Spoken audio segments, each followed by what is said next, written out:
আসসালামু আলাইকুম ভিউয়ার্স। আমাদেরকে সুস্থভাবে বেঁচে থাকতে গেলে আমাদের প্রতিদিন কিছু না কিছু সবজি খাওয়া উচিত। সেই সবজি বিভিন্ন ধরনের হতে পারে। তো আমি আমার পার্শ্বে অল্প জায়গা ছিল, সেখানে কিছু আমি লাল শাক এবং সাদা শাক, ডাঁটা যেটা বলে সেটা লাগিয়েছিলাম। মাশাআল্লাহ, আলহামদুলিল্লাহ, কত সুন্দর হয়েছে দেখুন। এবং এখান থেকে আমি আমার দৈনন্দিন যেটা প্রয়োজন অল্প অল্প করে প্রতিদিনই আমি এখান থেকে নিতে পারবো, শেষ হবে না। অনেক হয়েছে আলহামদুলিল্লাহ। পাশাপাশি আমি ছাদে কিছু সবজি করি, আর এর নিচেও কিছু সবজি করে থাকি। এই সবজিগুলো দেখুন, তাহলে বুঝতে পারবেন যে কত সুন্দর হয়েছে।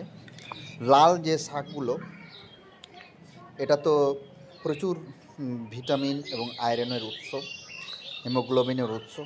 সেই সাথে এই যে সবুজ ডাঁটাগুলো রয়েছে, এগুলো আমরা নিয়মিত বাজারে গিয়ে কিনে নিয়ে আসি, কিন্তু বাজারে আমরা জানতে পারি না সেটা কখন সেখানে বিষ স্প্রে করা হয়েছে, কখন রাসায়নিক সার দেওয়া হয়েছে।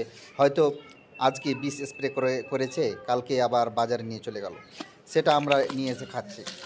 কিন্তু আমি এখানে যেটা এই সবজিগুলো করেছি, এখানে আমার কোনো বিষ নেই এবং কোনো বিষাক্ত কোনো বেশি কোনো অন্য রাসায়নিক সারও দেওয়া নেই।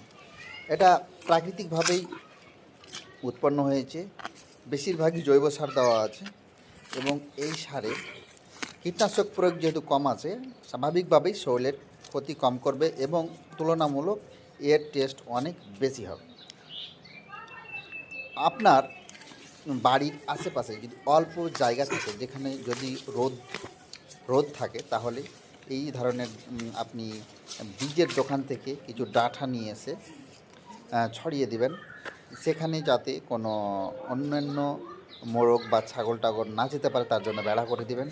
তাহলেই দেখবেন আল্লাহর নিয়ামত, বুঝতে পারবেন যে আল্লাহ কত সুন্দর নিয়ামত আমাদের জন্য রেখেছেন। আমরা যদি অল্প পরিশ্রম করি, তাহলে এই নিয়ামত, এই সুন্দর সবুজ খাবার আপনি পেয়ে যাবেন সুলভে।